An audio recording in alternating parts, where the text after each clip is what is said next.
those out. This is where you get those, and I still have lots of time left, so I can throw that in.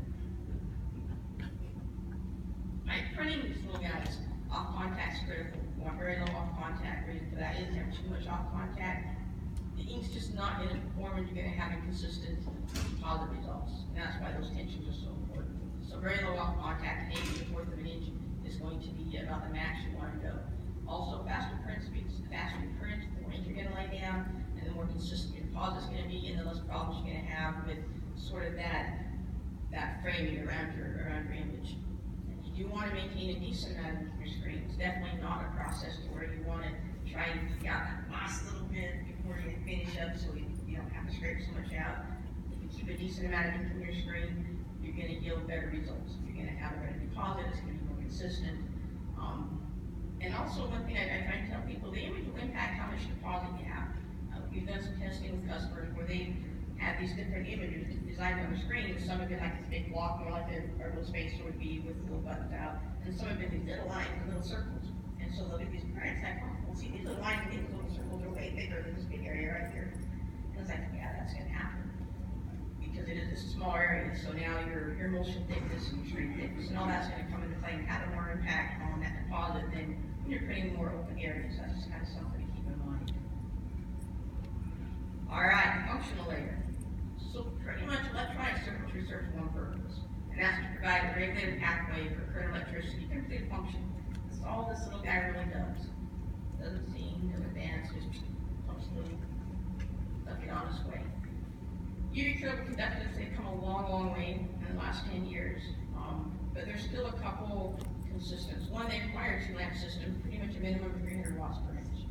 And the reason I say this is because there's a lot of people that are very interested in UV curable conductors, and they're like all excited, and then I find out they got a 1-lamp unit, and the highest it goes 200 watts per inch, and they're like, it's not working. It's like, yeah, it's not going to work. I mean, there's a lot of silver flakiness, and it's real silver flake. And light doesn't penetrate that stuff very well. So when you've got a lot in there, it's going to take a lot more energy to get through that and to get cured all the way down. It is supplied with a single part system. And the important thing to keep in mind is it's processed much differently than the solid-based counterparts.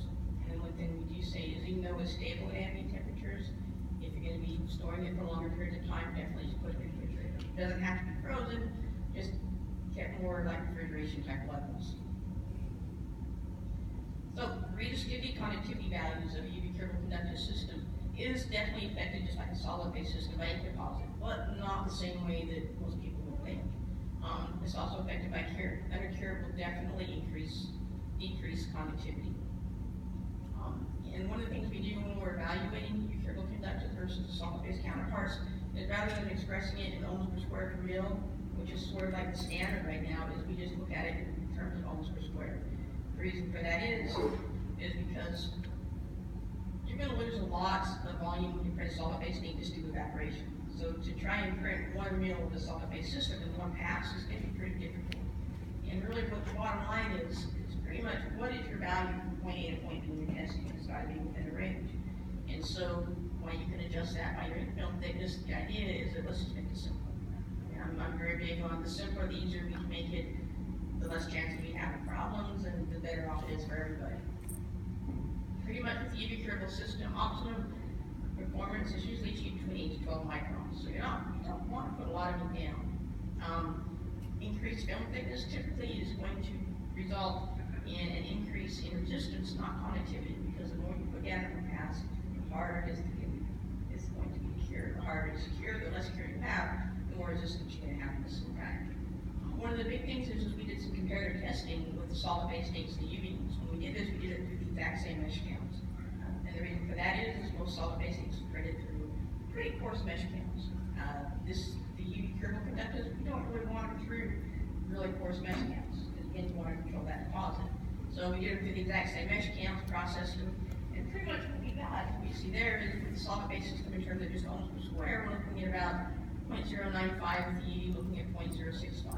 So if you just look at it apples to apples like that, putting the same amount of wet ink down, that's kind of what you get. So as far as the conductivity values, I think we're in line with that respect. ISO mesh. Again, this is important because we are trying to control our deposits. So 305 to 355 polyester plain beam is going to be what I recommend. I don't recommend 12 weeks, just really I don't recommend 12 weeks for most graphic applications, but just because you get the more ink down. And it's just that ink control is really critical. You can use wire mesh, but it's not required, and honestly, for this application, I really don't recommend it if you get away with it, only because wire meshes tend to lay down more ink than polyester meshes, so you really have to make sure you do that ink positive. And one thing I want to throw out, there's differences with thread IM that have a really, really big impact on your thread cost. So just because you're using a 305, there's a lot different between using like a 305-41 versus like a 305-30 as far as ink deposit goes. So not only keep in mind what mesh count you're using, but also what thread IM you're using, because again, just controlling that deposit is critical.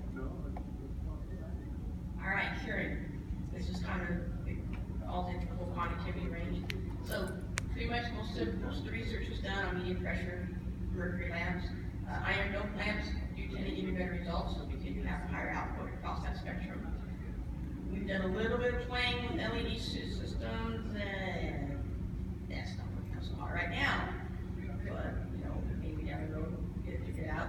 Again, minimum 2 lamps, 300 watts per inch. If you have something higher, 400 watts, 600 watts per inch, that's even more preferable. What that means is that you can kind of speed things up a little bit, you'll get better cure. Energy requirement, 1700 millijoules, 1.2 watts. So it does require a lot of energy to get it fully cured out.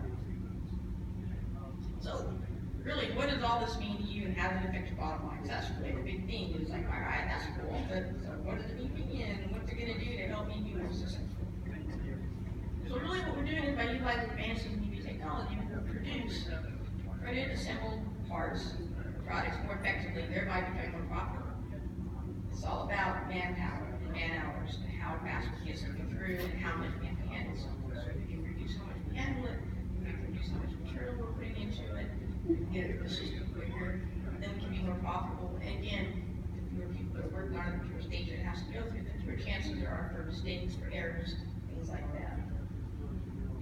So we're going to reduce assembled layers, less handling, production and labor, elimination of dyes. That's one of the big things. Right? You want to printing a selective adhesive and printing a spacer, you just eliminate that selective dye right there. So you're eliminating dyes, you're eliminating that cadmium, dye cutting, material handling, less chance of error in assembly, and faster job turnaround, faster job throughput. Get that little guy in and out quicker. So, and you also have flexibility of process. So the dynamic layer can either be printed on the graphic layer or a separate layer. So now you have a little more flexibility as far as like, all right, what can we do? How can we save a little bit of money on this guy? The spacer can be printed either on the graphic layer or on the functional layer, so you have that flexibility as well. And it allows you to use some more complex designs. It seems like nowadays everybody wants to cram more stuff in a smaller space.